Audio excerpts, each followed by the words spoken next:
Assalamualaikum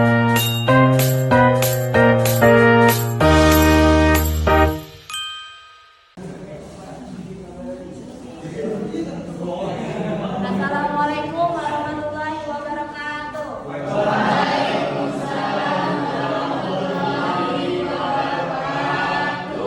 Ibu minta waktunya sebentar ya anak-anak. Mulai pelajaran sebelumnya kita membaca doa bersama dulu ya, yang dipimpin oleh Ketua Kosmas. Kosmas, tolong pimpin doa.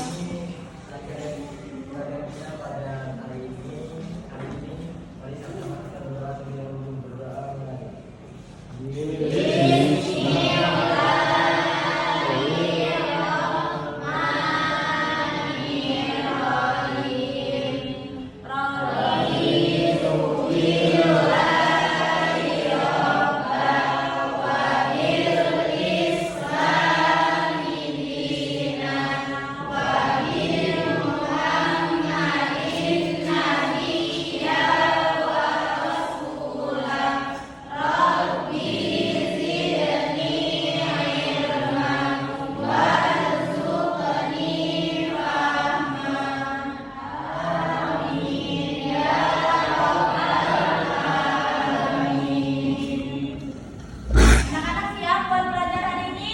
Siap. Ada yang nggak masuk? Apa masuk semua? Alhamdulillah. Berarti dikasih kesehatan yang baik ya.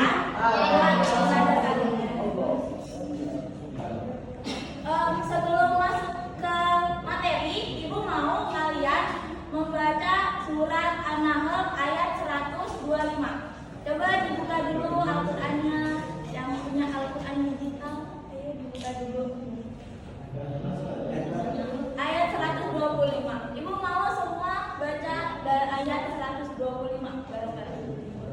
Udah ada di kita semua? Ayo baca.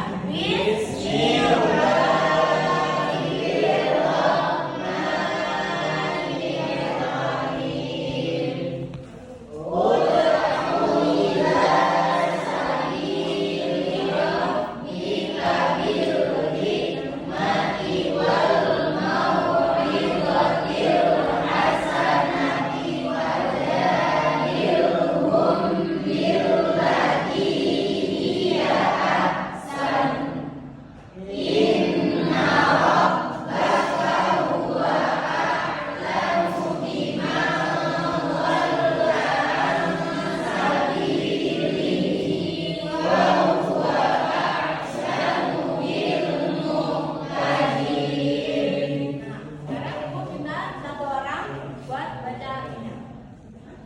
Baca artinya. Ayo, Mbak Suci coba baca artinya. Baca artinya aja. Seluruh manusia kepada jalan Tuhanmu dengan hikmah dan pengajaran yang baik, dan berdebatlah dengan mereka dengan cara yang baik. Sesungguhnya Tuhanmu dialah yang lebih mengetahui siapa yang sesat dari jalannya, dan dialah yang lebih mengetahui siapa yang mendapat. Nah, sebelum masuk materi lagi, Ibu mau kalian dari arti itu kalian simpulin sendiri apa makna dari arti tersebut. Arti dari surat An-Nahl itu, Ibu mau kalian ini sesuai pemikiran kalian masing-masing. Ada yang bisa? Ya, Mas lagi. Kan arti dari surat ayat 125 ini, serulah manusia kepada jalan Tuhanmu dengan hikmah dan pengajaran yang baik. Jadi kita itu menyampaikan sesuatu atau berdakwah itu tidak boleh dengan secara paksa atau secara keras. Terus yang kedua itu, dan berdebatlah dengan mereka dengan cara yang baik. Maksudnya dari sini itu kita tuh harus menyampaikan pesan kita itu dengan hati yang penuh kasih sayang, terus lembut, dan tidak menimbulkan perdebatan antara kedua belah pihak. Terus yang selanjutnya, dialah yang lebih mengetahui siapa yang sesat dari jalannya, dan dialah yang lebih mengetahui siapa yang mendapat petunjuk. Jadi kita itu kan kita berdakwah, tugas kita itu hanya berdakwah. Antara dia mau berubah atau tidaknya itu tergantung Allah Subhanahu Wa Taala. Intinya tugas manusia itu hanya menyampaikan, terus dia berubah atau enggaknya itu diserahkan kepada Allah Subhanahu Wa Taala. Jadi kita tuh nggak tahu. Tepuk tangan buat Mas Yogi dulu. Dari kesimpulan yang tadi Mas Yogi simpulkan, itu akan membahas materi kita kali ini, yaitu tentang induk-induk alat terpuji atau memenuhi induk-induk alat terpuji. Induk alat terpuji itu banyak, salah satunya yang tadi Mas Yogi sebutkan itu termasuk dalam induk-induk alat terpuji. Tapi kali ini kita akan membahas yang empat dulu. Yang pertama ada al-hikmah, terus saja'ah, infak, dan adab. Nah, terus ada yang tahu nggak apa itu al-hikmah? Ada yang tahu? Ibu-ibu, bapak-bapak, ada yang tahu apa itu al-hikmah? Bijaksana. Ya, al-hikmah itu secara bahasa adalah kebijaksanaan atau pendapat. Kenapa bisa dibilang kebijaksanaan atau pendapat? Karena orang yang bijaksana itu tahu menempatkan dirinya pada tempat yang baik, menempatkan dirinya pada sesuatu yang baik, atau memberi pendapat kepada teman-temannya yang baik atau yang buruk. Sebenarnya ada contoh di sini, ada anak-anak mengasih tahu kedua anaknya kan. Nah, berarti ini anak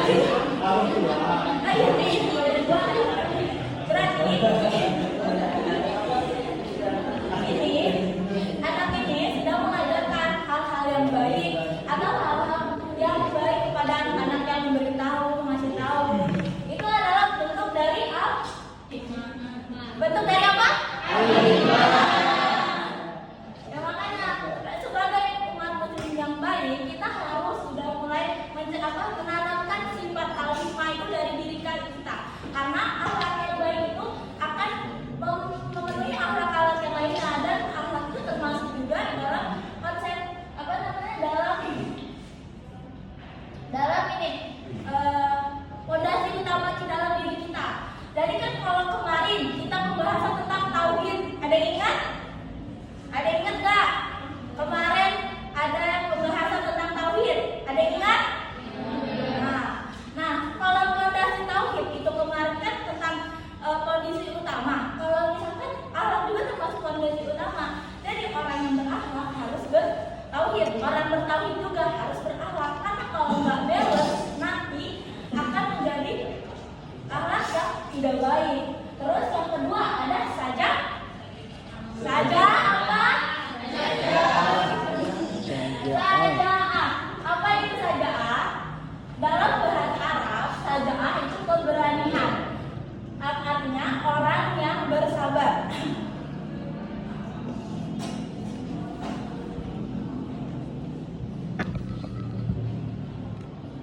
Maksudnya saja'ah itu bukan berarti keberanian doang, bukan berani kalian ada tawuran kalian berani, terus kalian ada mau ada agenda apa kalian berani, bukan dari itu. Maksudnya keberanian dalam kebaikan. Jadi sebagai umat muslim yang baik juga kita harus mempunyai rasa keberanian dalam bertindak, keberanian dalam berbuat, keberanian pokoknya banyak keberanian yang harus kita lakukan. Dan keberanian juga bukan berani yang artinya harus menantang Allah ya, bukan. Seperti itu, saja'ah itu mengajar kita untuk berani, tapi untuk takut juga. Takut kepada siapa? Takut kepada Allah, takut kepada larangan Allah, takut kepada semua hal yang dibenci Allah. Itulah saja'ah. Jadi makanya kita harus belajar tentang saja'ah, karena saja'ah juga termasuk dalam induk alat terpuji. Jadi kalau misalkan orang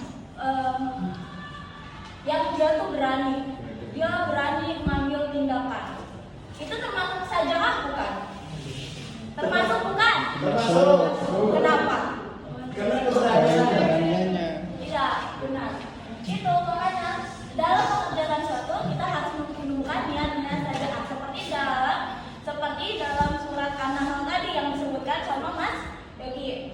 Yang ketiga itu ada infak. Ada yang tahu tentang infak? Ada yang tahu? Apa itu infak? Ada yang tahu infak? Infak itu apa tadi? Ada yang ngomong? Apa lagi sih? Ya, infak juga termasuk menjaga kesucian, pokoknya menjaga dari sesuatu hal yang dilarang oleh Allah. Dalam terminologi, ifah adalah menjaga kehormatan diri. Kita sebagai umat muslim harus menjaga diri kita dari apapun itu, dari hal-hal yang syirik, dari hal-hal yang menjelekan kita, atau dari hal-hal yang merusak, yang nantinya akan merusak kita. Pertama kan ifah juga, maksud dari ifah tersebut ya, kita tuh harus ini. Kalian lihat contoh di sini, ada laki-laki dan perempuan yang memakai pakaian yang muslim dan muslimah. Maksud dari itu, berpakaian yang baik itu termasuk ifah. Karena apa? Karena itu menjaga kita dari perbuatan, dari hal-hal ifah juga yang membuat kita harus tahan oleh hawa nafsu. Terus ifah juga harus yang pokoknya menjauhkan kita. Pertama dari panca indera, menjauhkan kita dari ifah dalam kesucian panca indera, kesucian jasad, kesucian untuk tidak memakan harta orang lain, dan kesucian lisan. Ada yang tahu nggak dari kesucian panca indera itu seperti apa? Melihat hal yang tidak baik. Ya, melihat hal yang tidak baik. Mendengar yang tidak baik. Mendengar yang tidak baik itu termasuk dalam ifah. Terus menjaga kesucian jasad. Maksudnya apa? Menjaga kesucian jasad itu apa? Apa? Ayo, apa? Tunjuk tangan. Hah? Merawat tubuh, iya merawat. Apanya yang dirawat? Berarti menjaga, bukan merawat ya. Nah, kita harus ya menjaga juga termasuk, tapi kan kita merawat. Kita harus menjaga, makanya itu sebagai perempuan yang baik. Mohon maaf dengerin dulu ya. Kalau misalkan kita buat perempuan, kita harus berpakaian yang semestinya, yang menutup dada, yang tidak mengumbar-umbar aurat. Terus ifah juga yang kalau buat laki-laki itu menutup aurat ya, jangan bilang laki-laki itu nggak punya aurat, salah. Salah. Oh, laki-laki itu punya aurat. Ada yang tahu nggak aurat laki-laki itu di mana? Dari pusat Iya, nggak benar tuh. Harus dari pusat, dari atas pusat sampai lutut. Nah, jadi jangan kira orang yang cowok-cowok yang suka pakai segini-segini itu tahu kan yang segini-segini itu termasuk sudah menunjukkan auratnya, itu bukan termasuk ifah.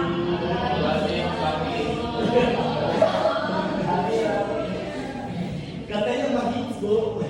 Terus yang terakhir ialah adalah. Apa arti dari adalah? Meletakkan sesuatu. Meletakkan sesuatu ya, bisa jadi. Terus yang lain. Timbang ya. Ada lagi adil ya. Jadi adalah itu termasuk dari induk-induk akhlak terpuji. Nah, salah satu induk akhlak terpuji adalah itu adalah. Nah, maksud dari kata adalah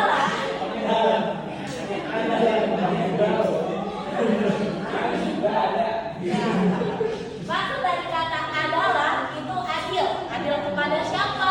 Kalau ada yang bertanya, adil kepada siapa? Kita harus adil kepada siapa? Kalau dibilang memenuhi induk yang terpuji itu disuruh adil. Adilnya suruh sama siapa? Adilnya ke siapa? Benar Mas Afif, benar selalu hidup. Terus adil ke siapa lagi? Benar, diri sendiri. Terus ke siapa lagi? Adil itu ada banyak. Terlalu hidup ke diri sendiri. Terus ke siapa lagi? Baik. Ke orang lain termasuk kan? Itu termasuk adil. Ya, maksud dari adil itu kita bisa menempatkan sesuatu pada tempatnya. Seperti kita adil kepada diri kita sendiri, kita harus menempatkan diri kita kepada siapa? Menempatkan diri kita di mana? Menempatkan diri kita di sesuatu yang di mana gitu kan? Itu adil kepada diri kita sendiri. Terus adil kepada makhluk lain. Makhluk lain selain manusia itu ada siapa aja? Tumbuhan.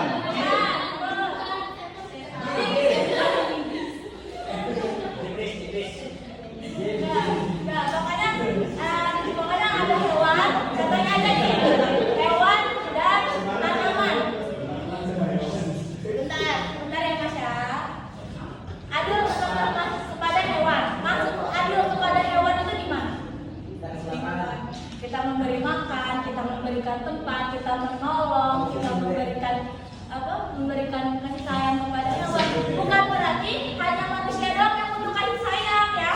Hewan juga butuh kasih sayang. Apalagi tumbuhan. Siapa di sini yang suka meretelin ini tumbuhan?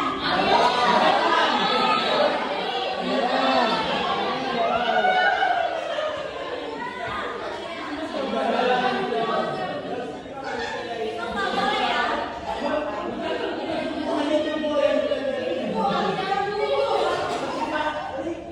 Gak boleh, karena setiap makhluk yang hidup itu tuh punya keadilannya masing-masing. Contohnya dari makhluk hidup, jangan kira tanaman itu gak hidup. Jangan kira semua yang ada yang hijau dan kuning itu gak hidup, gak ada yang bilang. Sebenarnya semua tanah, semua daun-daunan, setiap kita lewat dia tuh selalu bertasbih untuk seorang yang menuntut ilmu. Makanya jangan dicabut, gak boleh dicabut. Harus kita jaga, harus kita sayangi, harus kita sayangi.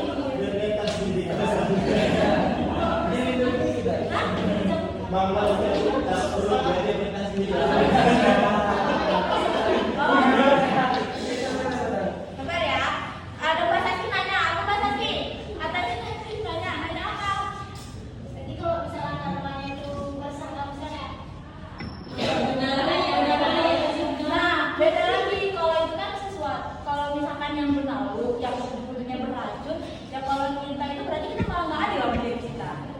Jadi kita harus adil kepada tanaman, adil kepada diri kita adil. Kalau tanaman itu bagusnya untuk dicabut, ya cabut.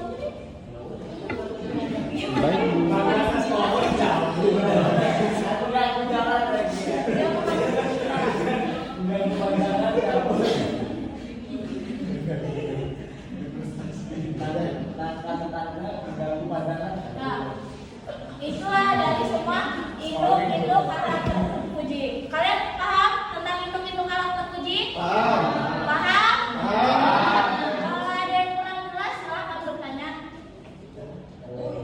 Ya, ya. Itu artinya menjaga diri dari apa tadi? Dari hal-hal yang tidak baik ya. Ya. Kan contohnya itu seperti berpakaian kalau cowok muslim yang cewek muslimah. Ya.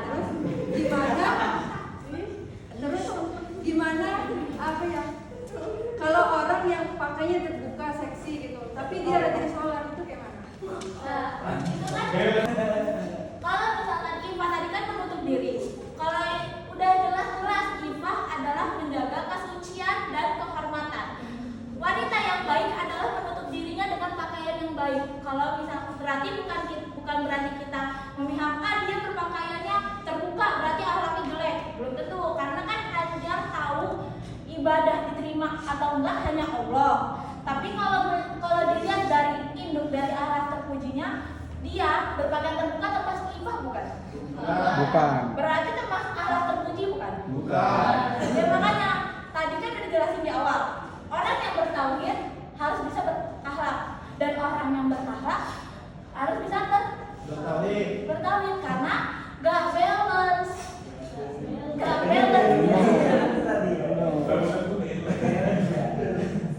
Paham, Mbak Seli? Nah, sekarang Ibu mau kalian mengerjakan soal. Ini ada link yang Ibu kasih.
Udah. Sekarang Ibu minta satu orang buat ngejelasin apa yang tadi kita jelasin di depan.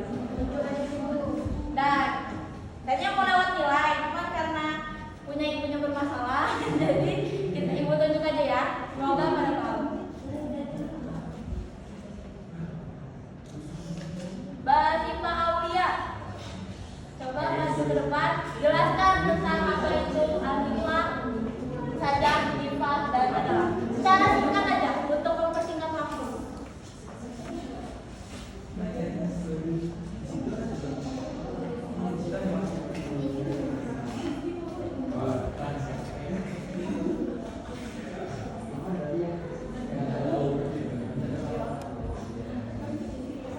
Ya, jelasin tentang apa yang tadi kita pelajari selama pembelajaran.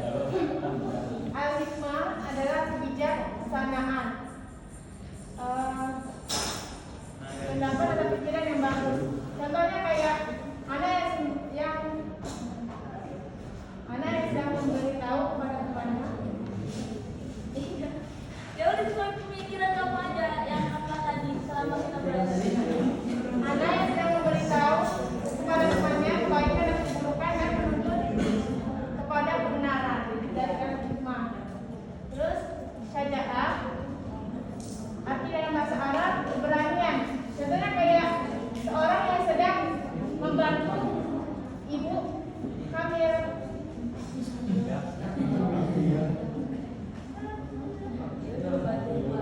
Sedang membantu keberanian. Berarti dia termasuk syaja'ah. Terus yang kedua, menjauhkan diri dari hal-hal yang tidak baik. Seperti contohnya ini dia menggunakan pakaian yang muslim dan muslimah. Iya. Ini contoh dari Ifa. Kalau adalah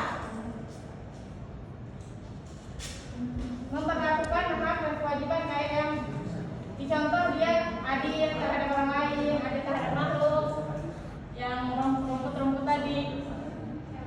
Ya, terima kasih. Terima kasih. Tepuk tangan dulu buat Kak Siva.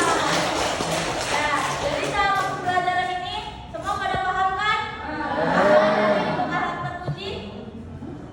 Paham kan dari induk alam terpuji? Kalian semua udah paham belum? Berarti kalau misalkan udah paham, kita harus apa? Setelah belajar, kita harus mengamalkan, harus mencontohkan dalam kehidupan kita. Nah, mungkin hanya itu saja yang pertemuan yang kali ini Ibu bisa sampaikan di pertemuan kali ini. Jika ada salah kata, Ibu mohon maaf, dan kepada Allah Ibu mohon ampun. Sebaiknya kita akhiri kelas ini dengan mengucap hamdalah.